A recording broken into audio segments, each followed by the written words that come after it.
Hello friends, legal series के को continue करते हुए आज का जो हमारा टॉपिक है वो है क्रिमिनोलॉजी, जिसे हम अपराध शास्त्र भी कहते हैं।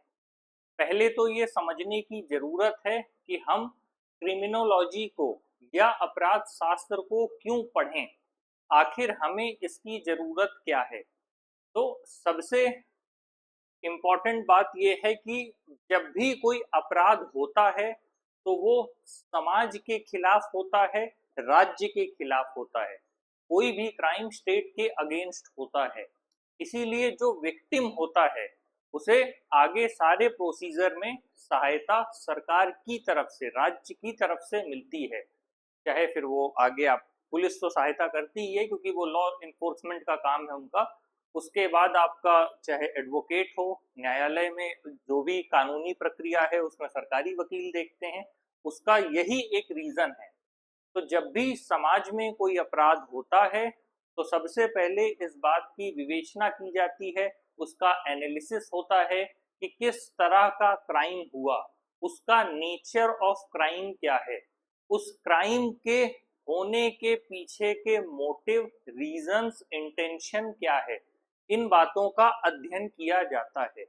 इनका अध्ययन करने का कारण ये है कि भविष्य में हम किसी भी तरह के क्राइम को प्रिवेंट कर सकें, साथ ही जो ऑफेंडर है, जिसने किसी तरह का ऑफेंस या क्राइम कमिट किया है, उसके रिहेबिलिटेशन के बारे में हम सोच सकें।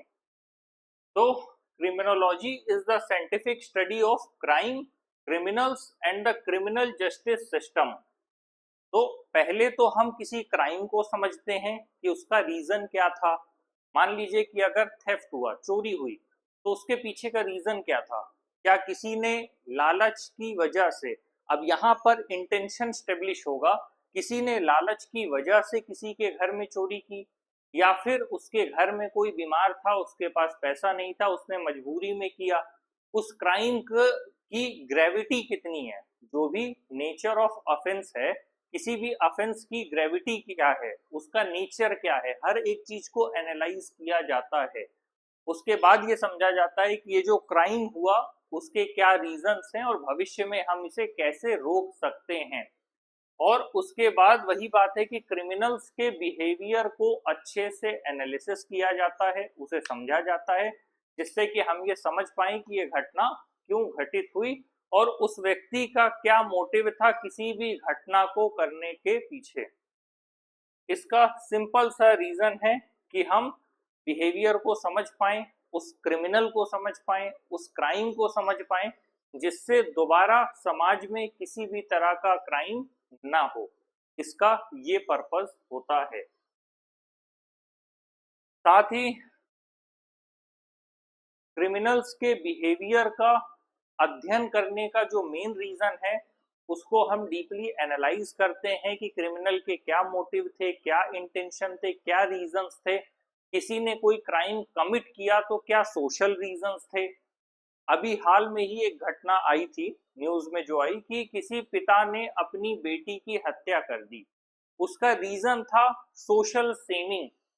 तो कई बार समाज भी इस बात के लिए उत्तरदायी हो सकता है। भले ही हम किसी एक व्यक्ति को एज अ कल्प्रिट नहीं खड़ा कर सकते, लेकिन अगर हम इस मर्डर की बात करें तो एक सोसाइटी के बड़े वर्ग ने एक व्यक्ति को पुश किया जिसकी वजह से उसने किसी क्राइम को कमिट किया। कई बार आप अक्सर सुनते होंगे ऑनर किलिंग के मुद्दे आते हैं, कुछ ऐसे रीजंस जिसमें सोसाइटी किसी एक इंडिविजुअल को प्रेशराइज करे किसी क्राइम को कमिट करने के लिए। तो वहां पर क्रिमिनल के बिहेवियर के साथ साथ सोसाइटी के जो लोग हैं उन इंडिविजुअल्स के बिहेवियर का भी अध्ययन करना जरूरी हो जाता है। तो हम इन सारी चीजों को धीरे धीरे एक एक करके टॉपिक वाइज पढ़ेंगे और समझेंगे। जब हम इन चीजों को समझ लेते हैं तभी हम समाज से अपराध कम करने का प्रयास कर सकते हैं। साथ ही जिन भी लोगों ने, जब हम और डिटेल में पढ़ेंगे, समाज में सामान्य जनमानस की यह अवधारणा होती है कि जिस व्यक्ति ने क्राइम कमिट किया है उसे कड़ी से कड़ी सजा दी जाए। लेकिन जब हम एक लॉ स्टूडेंट के तौर पर कानून की भाषा में उसे समझने का प्रयास करते हैं तो हमें पता होता है कि भले ही किसी व्यक्ति ने कोई क्राइम कमिट किया है, लेकिन उसको कैसे रिहेबिलिटेट करना है। इन अ सिंपल टर्म्स, अगर सोसाइटी ऐसे बनी हुई है, उस सोसाइटी में कोई एक व्यक्ति क्राइम करता है तो उसे जेल भेजने का जो बेसिक पर्पस है वो सिर्फ इतना है कि उसे जो आम जनमानस है उन लोगों से अलग करके एक ऐसी जगह भेजा जा सके जहां से वो सुधर सके और वापस से समाज में वापस आ सके। यहाँ ध्यान दीजिएगा, इसीलिए किसी भी ऑफेंस की ग्रेविटी पता की जाती है, उसका नेचर पता किया जाता है। किसी व्यक्ति ने अगर कोई क्राइम कमिट कर दिया तो इसका मतलब ये नहीं है कि उसे समाज से पूरी तरह हटा दिया जाएगा। इसका सिंपल सा मतलब है कि उसे वापस से रिहेबिलिटेट करके जो समाज की मुख्य धारा है वहां पर लाने का काम किया जाएगा। तो इसको हम धीरे धीरे और आगे अलग अलग टॉपिक्स में डिटेल में पढ़ेंगे, जो प्रिजन रिफॉर्म है और किस तरह से जो समाज का नजरिया है, हम कैसे देखते हैं, लोग कैसे देखते हैं, एज अ लॉ स्टूडेंट हमें कैसे देखना चाहिए। तो इन सारी चीजों को हम डिटेल में धीरे धीरे पढ़ेंगे। बस सिंपल लैंग्वेज में ये समझ लीजिए कि जब भी कोई पर्सन ऑफेंस कमिट करता है या ऑफेंडर होता है तो उसको रिहेबिलिटेट करने की कोशिश की जाती है, और अगर उसकी एज 18 से कम है तो फिर हम जुवेनाइल सिस्टम में चले जाते हैं।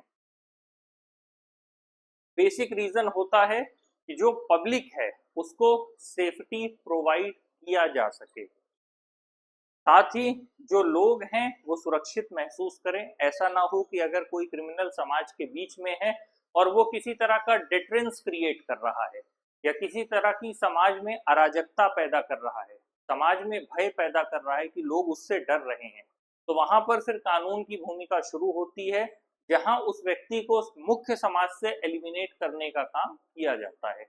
माफिया कल्चर वही है, इसीलिए खैर अब तो पुलिसिंग स्ट्रांग है तो माफियाज का जो दौर है वो धीरे धीरे खत्म है, क्योंकि माफिया को भी छुपने के लिए जगह चाहिए।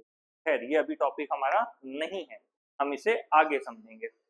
अगेन क्रिमिनोलॉजी जब आप पढ़ रहे हैं तो इसमें कुछ करियर अपॉर्चुनिटीज भी हैं, इसे भी आप देख सकते हैं। वो क्रिमिनोलॉजिस्ट हो सकता है, फॉरेंसिक एक्सपर्ट हो सकता है, यहाँ तक कि साइकोलॉजिस्ट हो सकता है, लॉ इन्फोर्समेंट के साथ काम, मतलब वेरियस अपॉर्चुनिटीज है।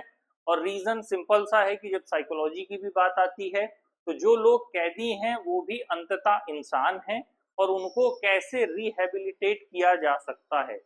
यहाँ तक कि कई बार ऐसे पुलिस ऑफिसर्स भी हुए हैं जिन्होंने जेल में भजन कीर्तन तक करवाया है, जिससे सामान्य लोगों, वहां के जो लोग हैं उनका जीवन सामान्य हो सके, क्योंकि जो लोग जेल गए हैं जरूरी नहीं है सबके सब क्रिमिनल ही हैं।